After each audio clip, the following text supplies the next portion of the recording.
அஸ்ஸலாமு அலைக்கும். இன்னைக்கு நாம இந்த வீடியோல பர்தா தைக்கிறது பார்க்க போறோம். புர்கான்னு நம்ம சொல்லுவோம்.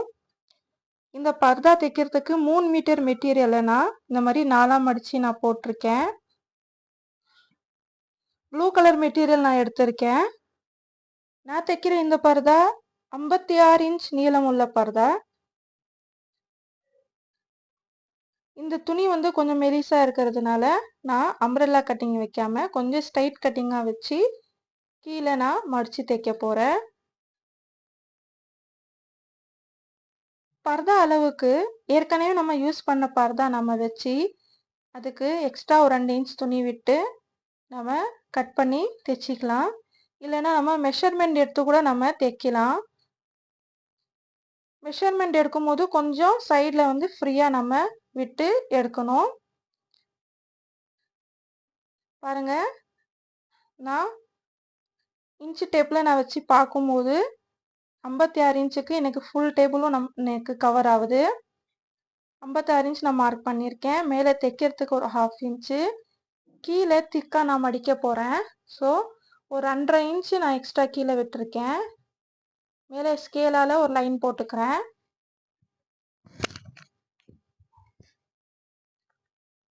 மேலே ஷோல்டருக்கு ஒரு 8 இல்லைன்னா 8.5 இன்ச் நான் மார்க் பண்ணிக்கிறேன். இங்கே அகலத்துக்கு ஒரு 12.5 இன்ச் இல்லைன்னா 13 இன்ச் நம்ம மார்க் பண்ணிக்கலாம். நான் கொஞ்சம் ஒல்லியாக இருக்கிறவங்களுக்கு தான் தைக்கிறேன், கொஞ்சம் ஃப்ரீயாக தைக்கிறேன். ஆம் ஹோலுக்கு 8 இன்ச் அந்த மாதிரி நம்ம மார்க் பண்ணிக்கலாம். நம்ம சாதாரணமாக ஒரு ட்ரெஸ் தைக்கும் போது அதோட அளவை விட பர்தாக்கு கொஞ்சம் எக்ஸ்ட்ரா நம்ம லூஸாக விடுவோம். ஒரு சுடிதார் அந்த மாதிரி தைக்கும் போது ஃபிட்டிங்காக தைப்போம். பர்தா கொஞ்சம் நமக்கு கொஞ்சம் லூஸாக இருக்கணும். அண்ட் இந்த மெட்டீரியல் ரொம்ப திக்னஸால மெலிசாக இருக்குது. தைக்கிறதுக்கு 1 இன்ச் நான் விட்டுருக்கேன். 1 இன்ச் அளவுக்கு நமக்கு விட்டால் போதும். அதிகமாக நம்ம துணியை விடும்போது ஷேப் நமக்கு ஒழுங்காக வராது.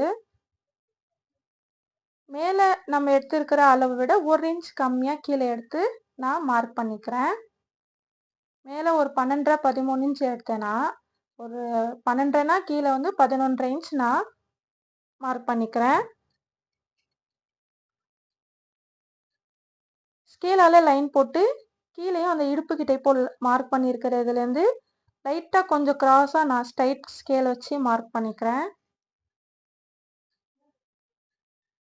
ரொம்ப ஏ ஷேப்பில் கிராஸாக போகாமல் ஒரு மீடியமான அளவில் கொஞ்சம் ஸ்ட்ரைட்டாக நான் போகிறேன். கீழே கொஞ்சம் ஸ்ட்ரைட்டாகவே நம்ம மார்க் பண்ணிக்கலாம்.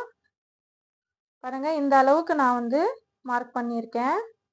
ரொம்ப கிராஸாக போகல. நான் கீழே நம்ம அப்படியே கையால் நான் மார்க் பண்ணிக்கிறேன். கீழ்ப்பக்கமாக கொஞ்சம் ஸ்ட்ரைட்டாக வர மாதிரி.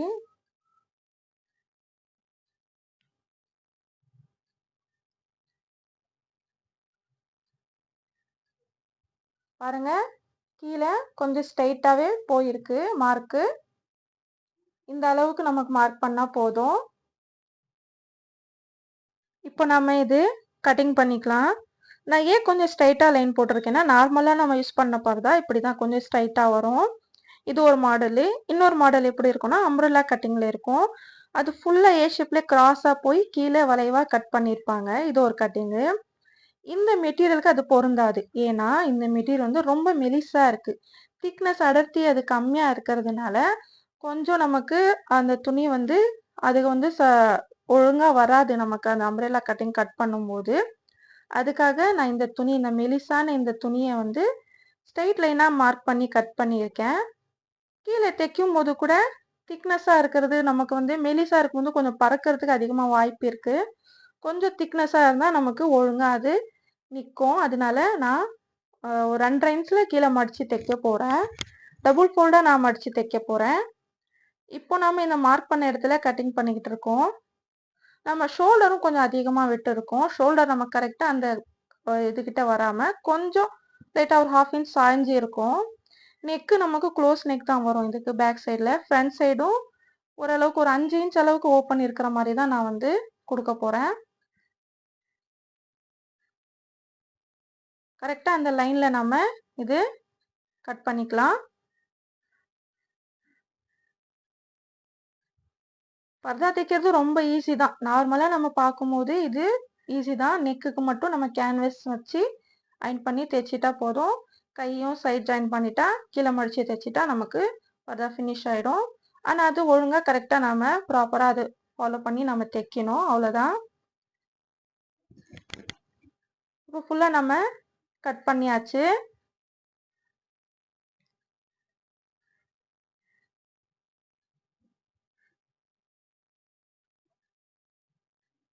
நான் இது கட் பண்ணதுக்குள்ள ஒரு ஒல்லியான பொண்ணு, ஒரு மீடியமான பொண்ணுக்கு தான், ஒரு எக்ஸல் சைஸு அந்த மாதிரி இருக்கிற பொண்ணுக்கு தான் நான் கட் பண்ணிக்கிட்டு இருக்கேன். கைக்கு வந்து சைடில் இருக்கிற இந்த துணியை இந்த ஆம்ஹோல் பகுதியில் வெட்டுறோம்ல, அந்த அந்த இடத்துல அகலத்தில் நான் கைக்கு வெட்டிக்கிட்டு இருக்கேன்.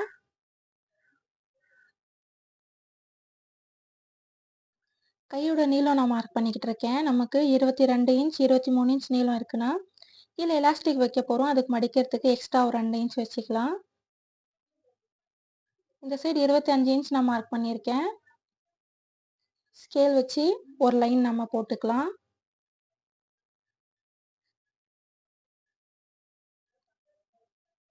எலாஸ்டிக் மடித்து தைக்கும்போது நமக்கு எலாஸ்டிக் எவ்வளோ இன்ச் இருக்குல்ல நம்ம பார்த்துக்கணும். 1 இன்ச் எலாஸ்டிக் இல்லைன்னா 1.5 இன்ச்சு இல்லை 1/2 இன்ச்சாக பார்த்துட்டு அதுக்கேற்ற மாதிரி நம்ம துணி கட் பண்ணிக்கலாம். அதுக்கு நான் 23 இன்ச்சு 25 இன்ச் வச்சுருக்கேன் நீங்களும். அந்த சைடு 22 அகலம் 8.5 இன்ச் வச்சு 8.5 இல்லைன்னா 9 இன்ச் கூட வைக்கலாம். இது நான் மார்க் பண்ணியிருக்கேன். இப்போ ஆம்ஹோலுக்கு நம்ம ஷேப்பு வரைஞ்சிக்கலாம்.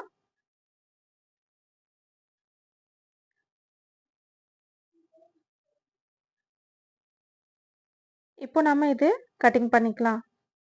அவ்வளோதான், கை நம்ம வரைஞ்சாச்சு. சைடில் இருக்கிற இந்த பிசுரும் நம்ம மார்க் பண்ணி கட் பண்ணிக்கலாம்.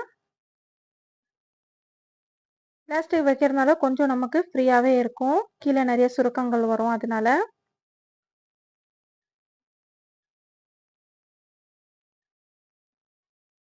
நம்ம வேறு டிசைனில் வைக்கணும்னா கூட வைக்கலாம். பெல் டைப்பில் கொஞ்சம் கிராஸாக வரும் கீழே. எலாஸ்டிக்லேயே மெலிசான எலாஸ்டிக் கூட கொடுத்து நம்ம எவ்வளோ அகலம் நமக்கு வேணுமோ அந்த அகலத்துக்கு நம்ம வச்சு தைச்சிக்கலாம். கீழே பாபின் கேஸில் நம்ம நூல் சுற்றும் போது பாபினில் எலாஸ்டிக் அந்த சுற்றிட்டு மேலே நூல் சுற்றிட்டு நம்ம அப்படி கூட நம்ம தைச்சிக்கலாம். அதாவது கையோட கீழ் பக்கமாக அந்த டிசைன் நம்ம பண்ணிக்கலாம். அப்போ தான் நமக்கு எலாஸ்டிக் இருக்கும்போது நமக்கு எடுத்து மேலே விடுறதுக்கு கொஞ்சம் ஈஸியாக இருக்கும். நம்ம பர்தா அணிஞ்சிருக்கும் போது வெளியே போகும்போது உழுவு பண்ணுவோம். கையெல்லாம் வாஷ் பண்ணும்போது நமக்கு ரிமூவ் பண்ணுறதுக்கு ஈஸியாக இருக்கும். பாருங்கள், இந்த துணி எவ்வளோ மெலிசாக இருக்குது. இந்த மாதிரி லைட் வெயிட்டான துணி நான் வாங்கிட்டேன், தெரியாமல் வாங்கிட்டேன். நான் பர்தா தைக்கிறதுக்கு துணி கேட்கும்போது இந்த துணி காட்டினாங்க. இந்த கலர்னால நான் எடுத்துக்கிட்டேன். அதுக்கப்புறம் தான் எனக்கு தெரிஞ்சிச்சு இது அவ்வளோ திக்னஸாக இல்லை, பர்தாக்கு எடுக்கும்போது கொஞ்சம் திக்னஸாக எடுக்கணும்னு. நானே இது ஃபஸ்ட் டைமாக பர்தா தைக்கிறேன். ஏற்கனவே நான் வந்து தைச்சிருக்கேன். இந்த கலர் பர்தா இது தான் தைக்கிறேன். பிளாக் கலரில் நான் வந்து தைச்சிருக்கேன். இந்த மாதிரி ரெண்டாக ஃபோல்டு பண்ணி கீழே நம்ம கொடுக்கும்போது அது வெயிட்டில் நமக்கு கீழே அது பறக்காமல் கொஞ்சம் நிற்கும். ஒரு காற்று அடிச்சிச்சினாலோ ஒரு ஃபேனில் நமக்கு ரொம்ப காற்றுல நின்னாலும் நமக்கு அம்ப்ரெல்லா கட்டிங் ஆகட்டும். கீழே மெலிசாக நம்ம தைச்சிருக்கும் போது அப்படியே நமக்கு பறக்கும். நம்ம இந்த மாதிரி திக்காக கீழே மடித்து தைக்கும் போது நமக்கு அவ்வளோ பறக்காது. அதனால தான் பர்தாக்குனா திக்னஸான துணி, ஃபாக்ஸ் ஜார்ஜெட்டு அந்த மாதிரி பார்த்து நம்ம வாங்கினா பெட்டராக இருக்கும். மோஸ்ட்லி கருப்பு கலர் பர்தா வந்து திக்னஸாக இருக்கும். அந்த பர்தாவோட துணியே நல்லா இருக்கும் ஸ்மூத்தாக. இப்போ எலாஸ்டிக் வைக்கிறதுக்கு 8.5 இன்ச்சில் நான் எலாஸ்டிக் எடுத்திருக்கேன். 1 இன்ச் அகலத்தில் இருக்கிற எலாஸ்டிக் இது. நான் கையோட மணிக்கட்டு அகலம் எவ்வளோ இருக்குன்னு பார்த்து அதுக்கு கொஞ்சம் ஃப்ரீயாக எக்ஸ்ட்ராவாக வச்சுருக்கேன். இப்போ இந்த மாதிரி ஒரு 1/2 இன்ச் துணி உள்ள மடித்து இப்படி ஃபோல்டு பண்ணி இந்த ஓரத்தில் நம்ம ஃபஸ்ட்டு தைச்சிக்கிட்டு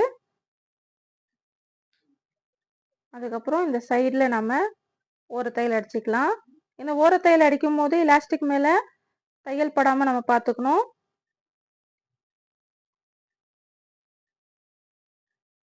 மாதிரி மடித்து வச்சு கரெக்டாக அந்த எலாஸ்டிக் வர மாதிரி துணி வச்சு ஓரத்தில் நான் தைக்கிறேன். எலாஸ்டிக் மேலே நமக்கு தையல் பட்டுச்சுன்னா எலாஸ்டிக் நமக்கு இழுக்கும் போது வராது. இப்போ பாருங்க, உள்ளே இருக்கிற அந்த எலாஸ்டிக்கை கொஞ்சம் லைட்டாக நான் இழுத்துக்கிறேன்.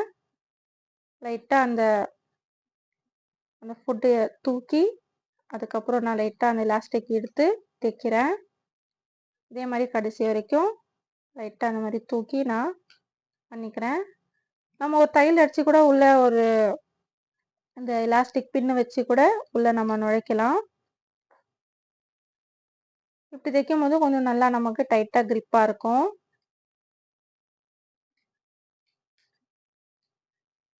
இதே மாதிரி லாஸ்ட் வரைக்கும் அந்த எலாஸ்டிக் வர மாதிரி இழுத்து நான் இது சைடில் தைச்சிக்கிறேன்.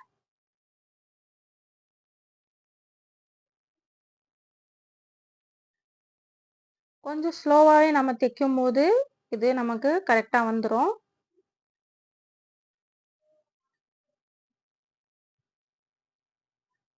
அவ்வளோதான். நம்ம கொஞ்சம் நெக்கு தைக்கும் போது ஓப்பன் தைக்கும் போது அண்ட் இந்த கைக்கு இந்த மாதிரி எலாஸ்டிக் வச்சு தைக்கும் போது கொஞ்சம் நம்ம நிதானமாக தைச்சாலே போதும். பாருங்கள், நமக்கு அந்த சுருக்கம் கரெக்டாக வர மாதிரி இழுத்து சரி பண்ணிட்டேன். இப்போ வேணும்னா நமக்கு ஒரு நடுவில் ஒரு ஸ்டிச்சிங் அடிச்சுக்கலாம். பின்னாடி பக்கமாக கொஞ்சம் இழுத்து முன்னாடியும் கொஞ்சம் லைட்டாக 2 சைடும் நம்ம இழுக்கும் போது நடுவில் அந்த தையல் வெந்துக்கிட்டே இருக்கும். நமக்கு கரெக்டான அந்த சுருக்கங்க வந்துடும். 2 சைடும் ஓரத்தில் நான் எலாஸ்டிக் இதை அடிச்சிருக்கேன். அதுக்கப்புறம் தான் நடுவில் இந்த தையல் போட்டேன். ஒரு கை தைச்சியாச்சு. நெக்ஸ்ட் கையும் இதே மாதிரி நம்ம தைச்சிக்கலாம்.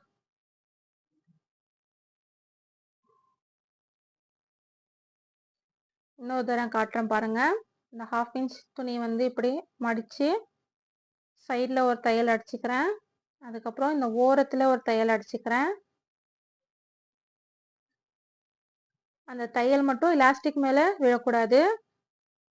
இந்த எலாஸ்டிக் கூட இந்த சைடில் லாஸ்டோட எண்டிங்கில் நம்ம லைட்டாக தையல் அடிச்சுக்கலாம். இல்லைன்னா ஒரு ஊசி வச்சு நம்ம குத்திட்டு கூட சைடில் இப்படி கூட நம்ம தைக்கலாம்.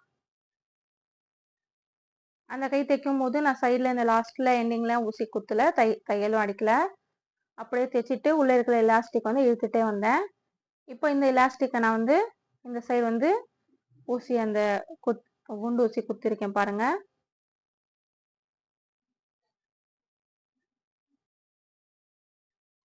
நமக்கு தைக்கிறது எது சுலபமாக இருக்கோ அதை நம்ம ஃபாலோ பண்ணிக்கலாம்.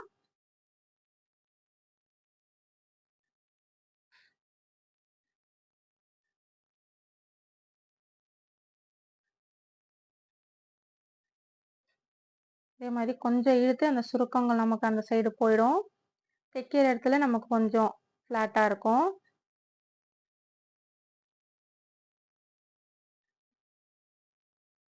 எது ரைட் சைடு எது லெஃப்ட் சைடுன்னு கன்ஃபியூஷனாக இருக்குது இந்த துணியில். அந்த அளவுக்கு சேமாக இருக்குது. அதுதான் நம்ம பார்த்து தைக்க வேண்டியது இருக்குது. ஒரு சைடு ஒரு ஷைனிங்காக இருக்கும், இன்னொரு சைடு வேறு விதமாக இருக்கும். பாருங்க, தைச்சி லாஸ்ட்டில் இந்த ஓரத்துலேயும் நான் தையல் அடிச்சுக்கிட்டேன். இப்போ அந்த சுருக்கங்க கரெக்டாக வர மாதிரி சரிசமமாக நாலா பக்கமும் வர மாதிரி பண்ணிவிட்டு நடுவில் இழுத்து நம்ம இப்படி தைச்சிக்கலாம்.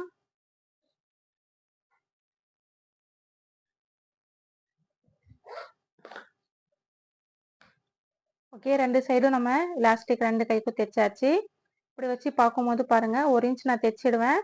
அப்போ கூட கொஞ்சமாக நமக்கு கை இந்த மாதிரி அசைக்கிறதுக்கு ஃப்ரீயாக இருக்கணும். இப்போ நம்ம பர்தாவோட இந்த பாடி நம்ம தைக்கலாம். ஃபஸ்ட்டு நெக்கு தைக்கணும். நெக்கு நான் கட் பண்ணலை. பேக் சைடு நெக்கு நமக்கு ஒன்றும் இல்லை, ஒரு 1/2 இன்ச் தான் நமக்கு வெட்ட வேண்டியதாக இருக்கும். பேக் சைடும் நான் கேன்வஸ் வச்சு தான் தைக்க போகிறேன்.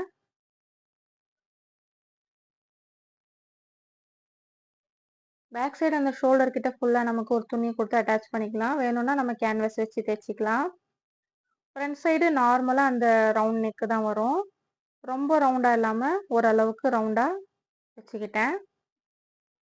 பாருங்கள், மேலே அந்த அகலம் நெக்கோட அகலம் 5யும் நீளமும் 5 வர மாதிரி மேலே இந்த தையலுக்கு 1/2 இன்ச் போயிட்டா நமக்கு 5 இன்ச் வரும். நமக்கு 1.5 இன்ச்சில் அந்த ரவுண்ட் ஷேப்பில் நான் பேப்பர் கேன்வஸ் கட் பண்ணி அயன் பண்ணி எடுத்திருக்கேன்.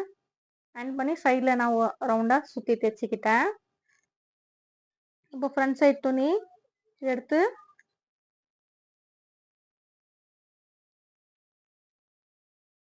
இப்போ நம்ம நெக்கு தைக்கிறதுக்கு இப்போ இதுலேயும் நடுவு பகுதியில் நம்ம லைட்டாக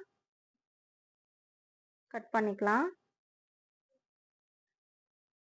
இந்த துணி கொஞ்சம் வளவலன்னு இருக்கிறதுனால நம்ம பார்த்து தைக்கணும். கரெக்டாக வர மாதிரி பின் பண்ணிக்கலாம். இல்லைன்னா நம்ம நடுவில் இந்த மாதிரி தையல் கூட அடிச்சுக்கலாம். இந்த மாதிரி ஒரு தையல் அடிச்சிட்டோன்னா நமக்கு கரெக்டாக அது செய்யாமல் இருக்கும். இப்போ நம்ம அந்த கேன்வாஸோட ஓரத்தில் நம்ம ரவுண்டாக அப்படியே சுற்றி தைச்சிக்கலாம்.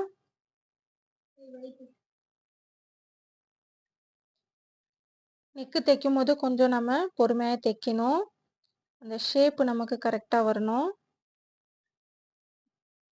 நமக்கு காட்டன் துணி திக்கான துணினா கரெக்டாக நமக்கு வந்துடும். இது கொஞ்சம் வளவலன்னு இருக்கிறதுனால சைட்ல எல்லாம் நமக்கு சுருக்கங்க வந்துடும். இல்லைன்னா இப்போ நம்ம தைச்ச பிறகு ஒரு 1/2 இன்ச் விட்டுட்டு நம்ம சுற்றி இந்த மாதிரி கட் பண்ணிக்கலாம். சிசரால் லைட்டாக இந்த மாதிரி கட் பண்ணால் நமக்கு திருப்பி நம்ம தைக்கும் போது அந்த ஷேப் நமக்கு கரெக்டாக வந்துடும்.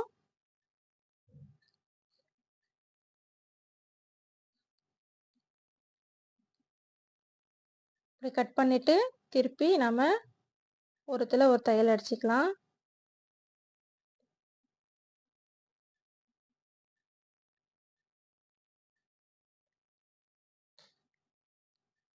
நல்லா ஓரத்தில் நம்ம இது தையல் அடிக்கணும்.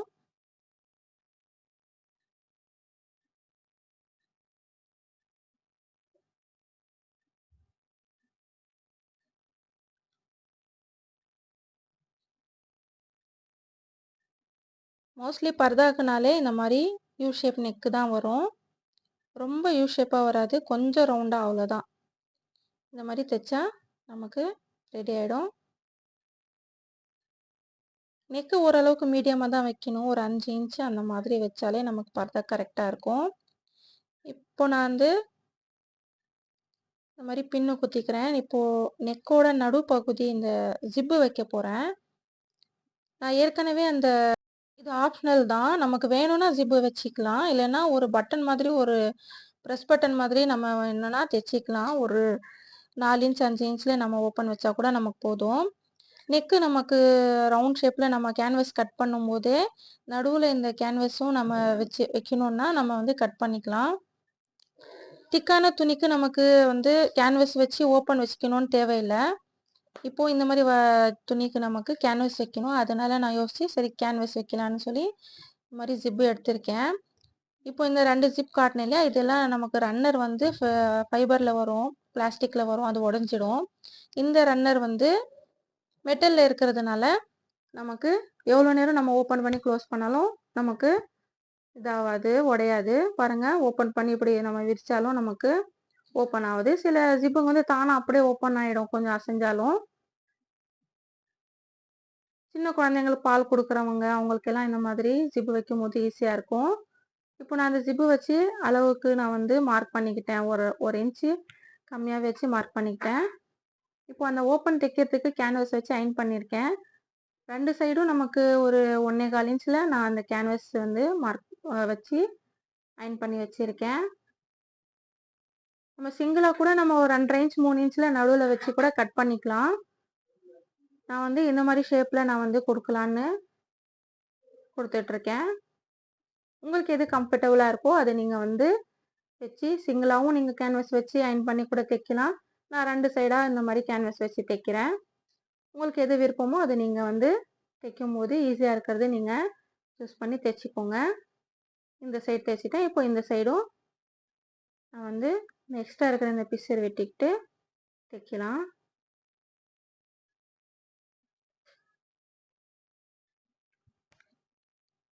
ஒரு 1/2 இன்ச்சில் நம்ம இது தைச்சிக்கலாம். எக்ஸ்ட்ரா இருக்கிற துணி இந்த கேன்வஸ்க்கு அப்புறம் கொஞ்சம் எக்ஸ்ட்ரா துணி இருக்குது, அது வேணும்னா நம்ம கட் பண்ணிக்கலாம். நார்மலா நம்ம பர்தா தைக்கும்போது ஓப்பன் வச்சா, நம்ம அப்படியே நம்ம வந்து துணி வச்சு ஓப்பன் வச்சு தைச்சிடுவோம். இது துணி இந்த மாரி இருக்கறனால தான் நான் ஓப்பன் வைக்கிறதுக்கு, சரி இது வச்சா நல்லா இருக்குமே, கேன்வாஸ் வச்சா நமக்கு கொஞ்சம் கிரிப்னஸ்ஸா இருக்கும். இந்த மாரி ஜிப்பு வச்சாலும் நமக்கு சுருக்கங்க அவ்வளோ வராது தைக்கும்போது. அதனால நான் இதுக்கு கேன்வாஸ் வச்சு அட்டாச் பண்றேன்.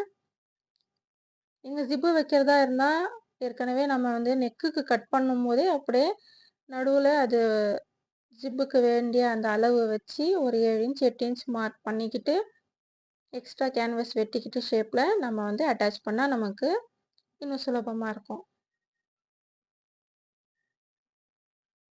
திருப்பிட்டு இது ஓரத்துல நான் தைச்சுக்கிட்டு இருக்கேன். ஒரு 1 1/4 இன்ச்ல 1 1/2 இன்ச்ல நமக்கு இந்த மாதிரி கேன்வாஸ் வச்சு தைக்கும்போது, அது தையல் வந்து நமக்கு கரெக்ட்டா வந்துரும். இல்ல இவ்வளோ அகலம் வேணா நமக்கு கம்மியா இருக்கட்டும், ஒரு 1/2 இன்ச்ல இருக்கட்டும்னாலும் கூட நம்ம அந்த அகலத்துக்கு நாம வெட்டி கேன்வாஸ் அட்டாச் பண்ணி தைச்சுக்கலாம். நடுவுலயும் ஓரத்துல ஒரு தையல் அடிச்சுக்கிட்டேன். சுத்தி வலையும் இந்த மாதிரி ஒரு தையல் அடிச்சுக்கிட்டேன். இப்போ ஜிப்பு நமக்கு அட்டாச் பண்றதுக்கு மேல் பகுதியில கொஞ்சம் லைட்டா மடிச்சிட்டு, இப்படி தையல் அடிச்சுக்கிறேன்.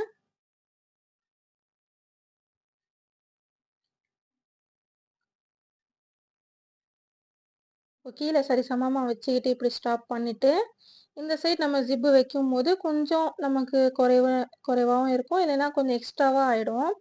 அதுக்கு மேல் பகுதியில நான் இந்த மாரி பின் பண்ணிக்கிறேன். ஊசி வச்சு குத்திட்டு, கரெக்ட்டா இருக்கான்னு நமக்கு பார்த்துட்டு, நம்ம தைச்சுக்கலாம்.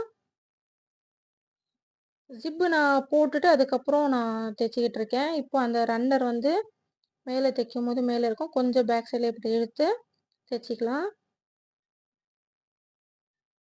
ஜிப்பு நான் போட்டு இந்த மாரி தைக்கும்போது அந்த சுருக்கங்கள் வந்து கரெக்ட்டா நமக்கு லெவலா வந்துரும். அதனால நமக்கு சுருக்கங்கள் அவ்வளோ வராது.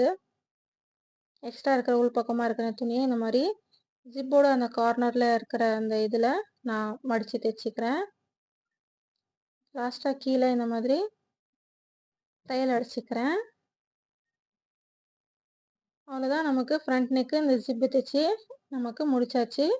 ஜிப்பு வைக்கணும்னா வைங்க. இல்லைன்னா நமக்கு நார்மலா நெக்குல லைட்டா ஒரு 4 இன்ச் ஓப்பன் வச்சாலே போதும். பேக் சைட் நெக்குக்கு நான் வந்து இந்த மாரி கேன்வாஸ் வந்து ஒரு 2 1/2 இன்ச்ல நான் ம அயர்ன் பண்ணி இந்த மாரி ஒரு துணியில வந்து அயர்ன் பண்ணி இந்த மாரி வச்சிருக்கேன். ஒரு 1/2 இன்ச்க்கு அந்த நெக்கு வர மாதிரி ஷேப்ல நான் கேன்வாஸ்ல கட் பண்ணிட்டு தைச்சிக்கிறேன். அந்த நெக்கு மட்டும் நான் நடுவுல வச்சு கட் பண்ணி தைச்சிட்டு, இந்த கேன்வாஸையும் ஓரத்துல கீழ அடிச்சுக்கிறேன். இப்போ சரிசமமா வச்சு இந்த ஷோல்டர் கிட்ட இந்த ஷோல்டர் துணியும் அந்த நெக்குக்காக வச்ச அந்த துணியும் நம்ம அட்டாச் பண்ணிக்கலாம். அதுக்கப்புறம் இந்த எக்ஸ்ட்ரா இருக்கிற துணியும் மடிச்சு இந்த மாரி தைச்சுக்கலாம். இந்த மாரி தைக்கும்போது ஒரு கிரிப்னஸா நல்லா அழகா இருக்கும்.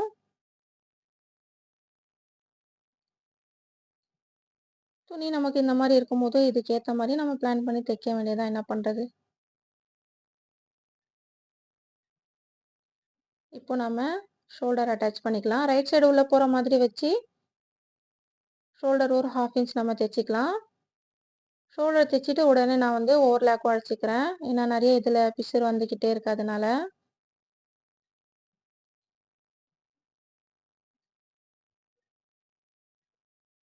கொஞ்சம் பர்தா நம்ம ஃப்ரீயா தைக்கும்போது, நமக்கு அந்த பாடி ஷேப் நமக்கு தெரியக்கூடாது. அதுதான் மெயினு. அப்படியே நமக்கு டைட்டா ஃபிட்டிங்கா நம்ம பர்தா போடக்கூடாது. சுடிதார், ப்ளவுஸ் மாதிரி நமக்கு.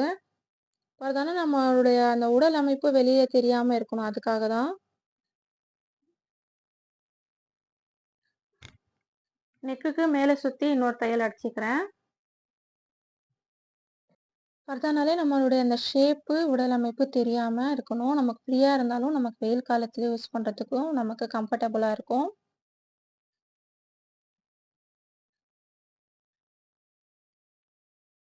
அவ்வளோதான் நம்ம நெக்கு தைச்சு ஃபினிஷ் பண்ணியாச்சு. இப்போ கை நம்ம ஜாயின் பண்ணிக்கலாம். கைக்கு வந்து மேல பஃப் வைக்க மாட்டோம் பர்தாக்கு. பிளைனா இருக்கும். கையோட அந்த நடுப்பகுதி வச்சு ஷோல்டர் மேலே கரெக்டாக நடுவில் வச்சு நம்ம 1/2 இன்ச்சில் இப்படி சுற்றி நம்ம தைச்சிக்கலாம்.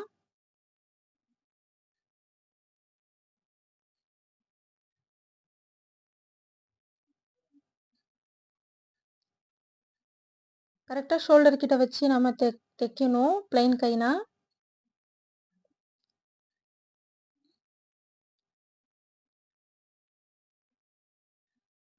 ஆம் ஹோலும் நம்ம கரெக்டாக அந்த டீப்பாக நம்ம வெட்டலை, லேசாக ரவுண்ட் ஷேப்பில் நம்ம வெட்டியிருக்கோம்.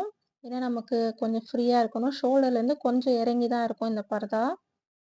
நம்ம ஷோல்டரே நம்ம வந்து ஒரு 8.5 இன்ச்சில் நம்ம வந்து கட் பண்ணியிருக்கோம்.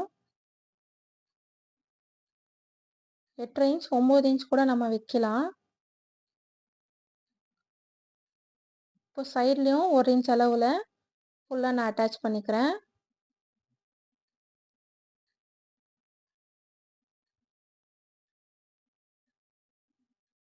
ஒரு இன்ச்சில் நம்ம அட்டாச் பண்ணால் போதும். நான் வந்து சைடில் ஓவர்லாக் அடிக்க போகிறேன். இதுக்கும் நான் 2 தையல் அடிக்க தான் போகிறேன். இப்போ 1 இன்ச்சில் நான் ஒரு தையல் அடிக்கிறேன்னா அதுக்கப்புறம் ஒரு 1/4 இன்ச் விட்டு இன்னொரு தையல் அடிப்பேன். அதுக்கப்புறம் ஓவர்லாக் வந்துச்சுன்னா நமக்கு ஃபினிஷிங் ஆகிடும். இல்லைன்னா இதுலேருந்து நிறைய நூலுங்க பிசிறுங்க வந்துக்கிட்டே இருக்கும்.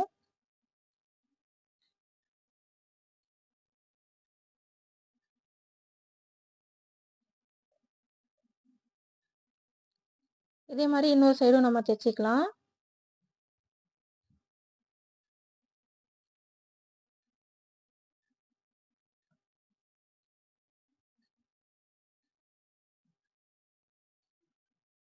பாருங்கள் 2 சைடும் நான் தைச்சிட்டேன். இப்போ கீழே வந்து நான் மடித்து தைக்க போகிறேன். அதுக்கு நான் சரிசமமாக போட்டு கீழே சரியாக இருக்கான்னு பார்த்துட்டு க்ராஸாக இந்த மாதிரி வெட்டிக்கிறேன். இப்போ கீழே தைக்கும்போது நான் டபுளாக மடிக்கிறேன் பாருங்கள். 1 இன்ச் துணி உள்ளே மடித்து இன்னொரு 1 இன்ச் துணி மேலே இப்படி மடிக்கிறேன். அதுக்கு தான் நான் வந்து எக்ஸ்ட்ரா துணி விட்டுருந்தேன். 2.5 இன்ச் துணி நம்ம எக்ஸ்ட்ரா விட்டோம் இல்லையா? இப்போ இந்த மாதிரி மடித்து தைக்கும்போது அது நமக்கு கரெக்டாக வந்துடும். டோட்டலாக 56 இன்ச் இந்த பர்தா நான் தைச்சிருக்கேன். உங்களுக்கு எவ்வளோ உங்களுக்கு நீளம் இருக்குமோ அதை அளந்து பார்த்துட்டு எக்ஸ்ட்ரா துணி இந்த மாதிரி மடித்து நீங்கள் தைச்சிங்கன்னா அழகாக இருக்கும். உங்களுக்கு அந்த துணி திக்காக இருந்துச்சுன்னா நீங்கள் என்ன பண்ணுங்கள், பீக்கோ கூட நீங்கள் அடிச்சுக்கலாம் ஜிக்ஸாக் மிஷினில். இல்லை ஒரு 1/2 இன்ச்சில் மடித்து டபுள் தையல் அடிச்சிங்கன்னா பர்தாவோட ஃபினிஷிங் ரொம்ப அருமையாக இருக்கும். ஐ ஹோப் உங்களுக்கு இந்த வீடியோ பிடிச்சிருக்கும்னு நினைக்கிறேன். மறக்காமல் இந்த வீடியோவுக்கு ஒரு லைக் பண்ணிவிட்டு உங்கள் ஃப்ரெண்ட்ஸுங்களுக்கும் ஷேர் பண்ணுங்கள். என் சேனலை சப்ஸ்கிரைப் பண்ண மறக்காதீங்க. ரொம்ப ஈஸியாக தைக்கிற இந்த பர்தா எப்படி இருந்துச்சுன்னு எனக்கு கமெண்டில் தெரிவிங்க. நான் நேவி ப்ளூ கலர் இந்த மெட்டீரியல் செலக்ட் பண்ணி இது தைச்சிக்கிட்டு இருக்கேன். உங்களுக்கு எந்த கலர் பிடிச்சிருக்கோ அதில் நீங்கள் தைச்சி பாருங்கள். நம்ம ஒரு ஃப்ராக் அந்த மாதிரி மேக்ஸி தைக்கிற மாதிரி தான். இது நடுவில் எதுவும் ஸ்டிச்சிங் இருக்காது. ப்ளைனாக நம்ம தைச்சாலே நமக்கு பர்தா ரெடி ஆகிடும். ஸோ ஃப்ரெண்ட்ஸ், உங்களுக்கு இந்த பர்தா தைக்கிற முறை உங்களுக்கு பிடிச்சிருந்துச்சின்னா எனக்கு கமெண்டில் தெரிவிங்க. நீங்களும் ஒரு டைலராக இருந்தீங்கன்னா ரொம்ப ஈஸியாக இது தைச்சிக்கலாம். பாருங்கள், இந்த பர்தா வேர் பண்ணியிருக்கிறது ரொம்ப அழகாக இருக்குது பாருங்கள். நீங்களும் ட்ரை பண்ணி பாருங்கள். தேங்க்ஸ் ஃபார் வாட்சிங்.